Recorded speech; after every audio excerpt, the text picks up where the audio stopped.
So let's get into it. We're going to pull back the curtain on a pretty wild story, the secret history of how a bunch of movie fans, just messing around on the early internet, ended up building the massive, detailed encyclopedias that Hollywood itself now uses to keep its own stories straight.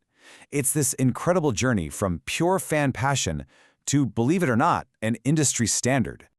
Come on, you know exactly what I'm talking about. You just want to look up one actor's name, and then, bam, 3 hours have vanished.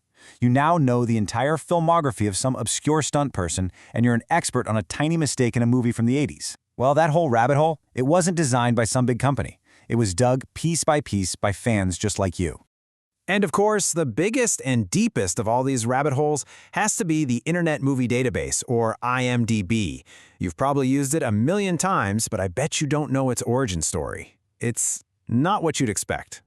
It's kind of crazy to think that way back in 1990, long before it was this slick app on your phone, IMDb was just a bunch of lists. Seriously.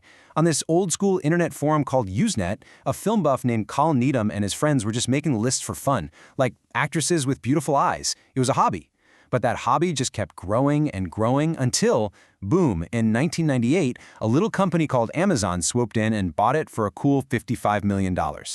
And what did that little hobby turn into? Well, today, IMDb has nearly 26 million titles in its database. And that's not just movies. That's TV shows, video games, even individual podcast episodes. The scale is just staggering. And it's all built on decades of fans adding one little piece of information at a time.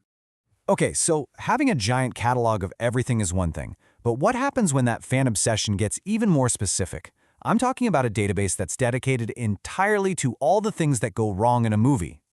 Right. So, picture this. It's 1996. A guy named John Sandys is watching big movies like Jurassic Park, and he starts noticing little mistakes.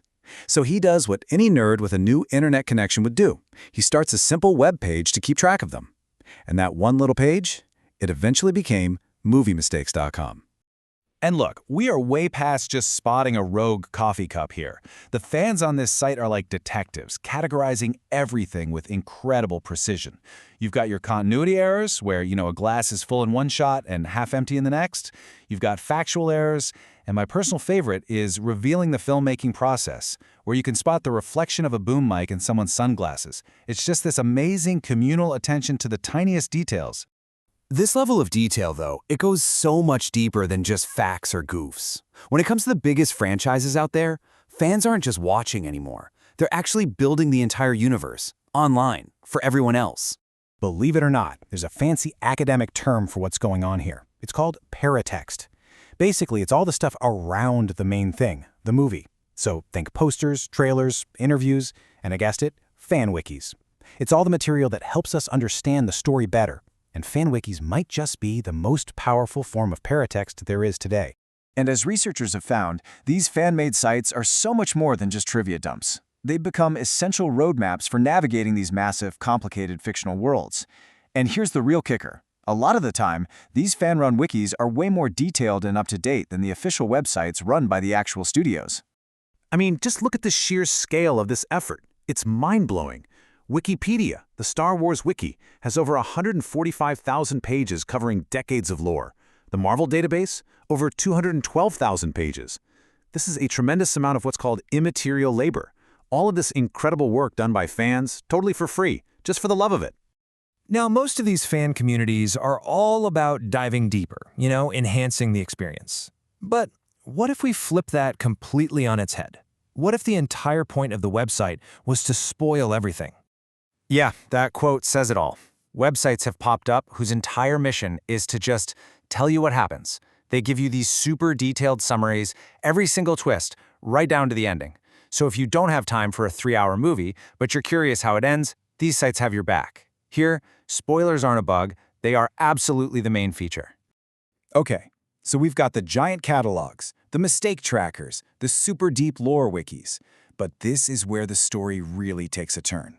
Because all of this fan activity, it isn't just happening off in some corner of the internet. Oh no. The industry itself is paying very, very close attention. So here's a little industry secret for you. For years, big TV shows and movie series have had this internal document called a showrunner's Bible. It's supposed to have all the rules, all the backstories. But the problem is, it's usually made once, right at the beginning, and it gets outdated fast. A fan wiki, though, that's a living, breathing document. It's constantly being updated by thousands of dedicated fans. And honestly, it's often way more accurate than the official, private version. And if you don't believe me, just ask Simon Pegg. When he was co-writing Star Trek Beyond, he had to make sure he didn't contradict 50 years of history. So where did he go? Not to some dusty binder in a studio archive. No, he and his team went straight to Memory Alpha, the fan-run Star Trek wiki. He literally called it their #1 resource. Think about that. The fans became the official fact-checkers for the creators. And it is absolutely not a one-time thing. Comic book writer Hope Larson admitted she relied on wikis to get caught up on 40-plus years of Batgirl's very complicated story. And get this, Lucasfilm has a guy whose actual job title is Keeper of the Holocron. How cool is that? And part of his job is to work with Wikipedia to make sure the official lore and the fan lore stay in sync. So, what does this all add up to? Well, something that started as a bunch of simple lists made by fans for fun has evolved into this absolutely essential and usually uncredited part of the Hollywood machine. Fans aren't just passive consumers anymore. They are active curators and guardians of the very universes they love so much. And that leaves us with a really fascinating question to chew on.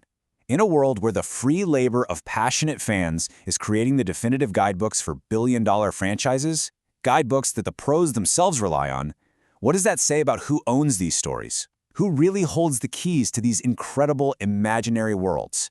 It really makes you wonder, doesn't it?